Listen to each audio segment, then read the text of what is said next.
what a 2 weeks for our team to really rely on each other when one side of the ball is not playing maybe great.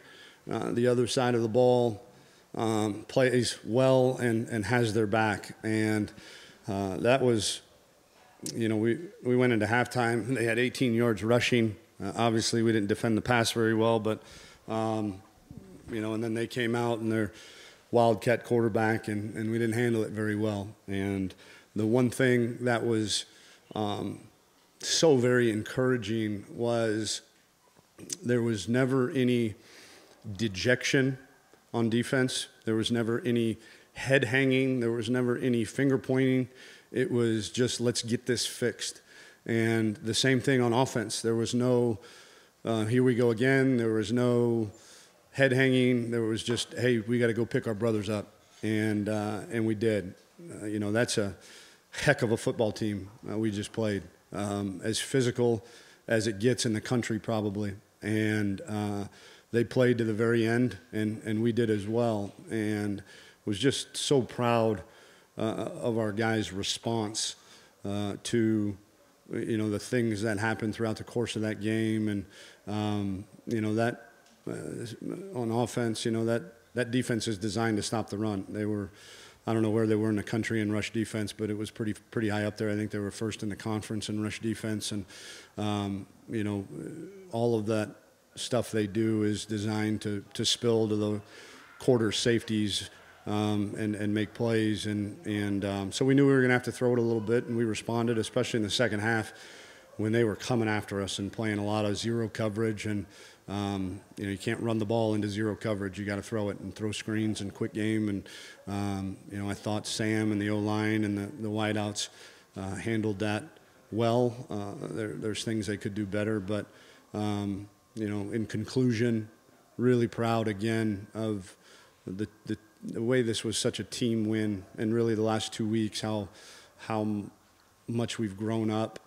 And we're going to celebrate this for a couple hours with our friends and families and wake up tomorrow and get ready to play our rival in Dallas. Questions? Starting on the left, Chip. Tom, if you could just talk about Sam. I mean, throws a pick on first offensive play of the game, and by the end he's throwing forearms into their strong safety's face mask and helping push Warren into the end zone. Tough kid. And not just physically, mentally, the first play, the receiver's wide open. And, as a quarterback, I don't think when you throw an interception because it's a bad throw but a good read, those are easy to shake off because, hey, bad throws happen, I got to do better and move on.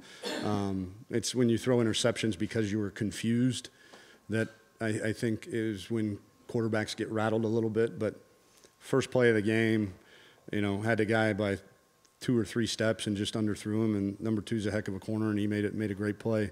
But Sam is a tough kid.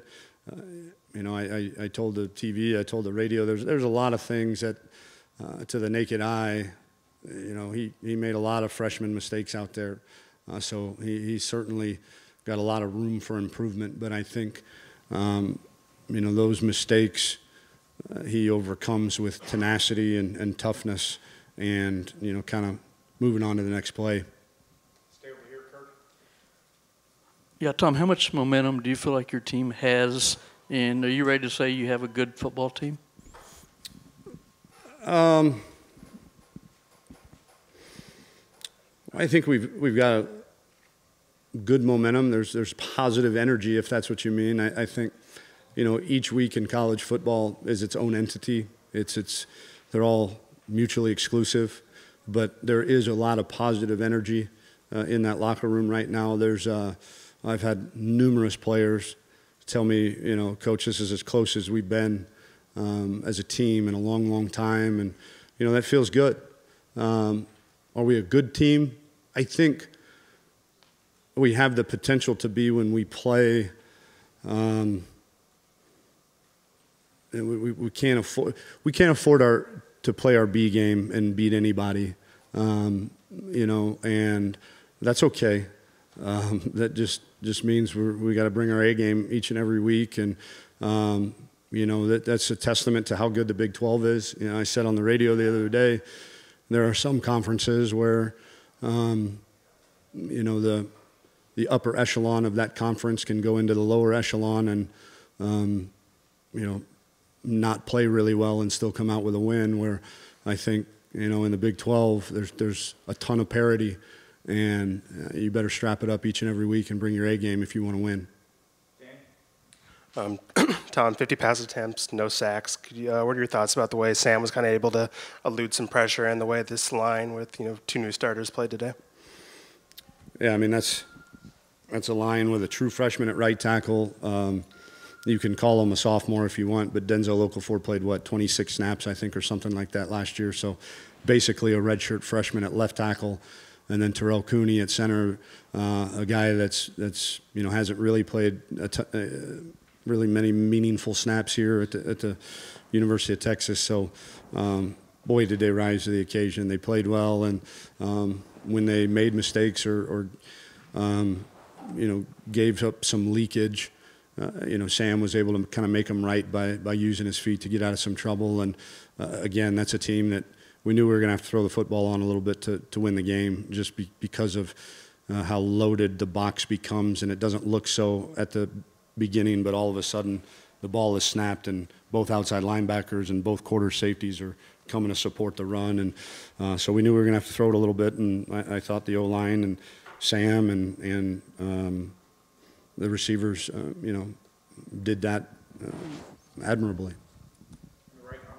Coach, what stood out to you about your defensive performance tonight? Seems like you guys were able to make adjustments. You guys eventually caught up with number 83, who was making a lot of big plays. But what kind of stood out to you? Just your attitude,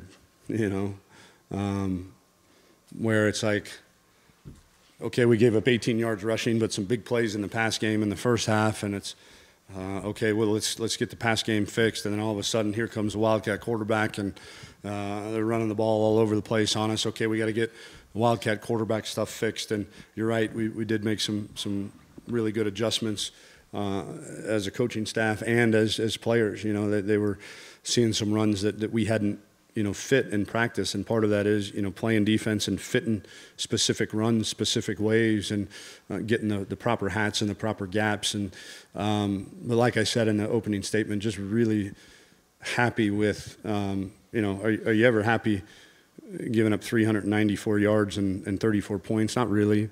Especially there and getting the ball run on us there in the second half, but really happy with how they handled it and responded to the adversity. Tom, two questions. The way that you guys closed out the fourth quarter against Iowa State, and the way you battled back tonight, is this team finally learning how to win? I think so. When we went into overtime, I told the offense, I said, we've been here before. This is just like USC. And I think it was Patrick Vahe looked at me and said, yeah, except we're going to win it this time. And I thought that was very apropos because we had been there before and we didn't close it out. And, we were able to do so tonight. I thought it was, the last minute and a half of regulation was played about as good as you can play it, save for the missed field goal. But to get an interception, to work the clock the way that we worked it, to get the ball out of bounds and be able to line up for a 42-yard field goal with 6 seconds left. When we gave them the ball back with only a minute and a half left, I thought that was great. Team. Defense and offense, playing together as a team, and but yeah, I mean we're getting there. We have tasted what it feels like to win and win close ball games. We've also tasted what it's like to lose close ball games, and so I think we're well aware of the difference in that taste, and the steps necessary to make sure that we're on the right end of that. Mm-hmm. And when the euphoria wears off tomorrow, how are you going to feel about all the points that you left on the field tonight? Getting to the 1, to the 8, and then 2 other missed field goals. Not good. Not good. We got to be able to make field goals in Division I college football. So we'll go back to the drawing board there and figure out, what happened.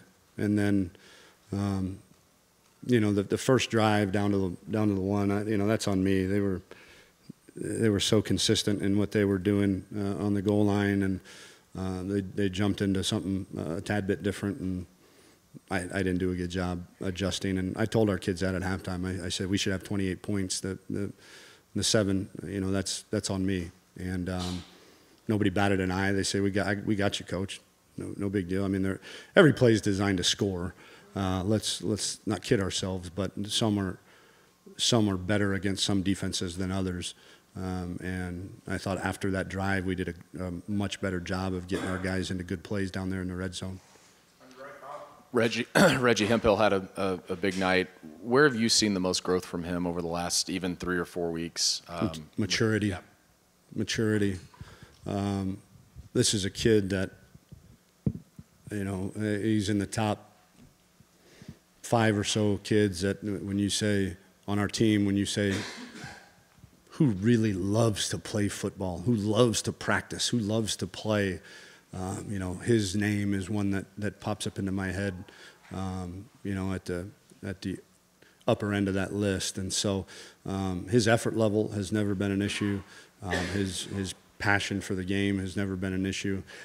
It's keeping him focused on the task at hand and on his job and his job only, and not riding the roller coaster of emotion and being too high when things are good and too low when things are bad. And he's done a really good job these last few weeks of maturing.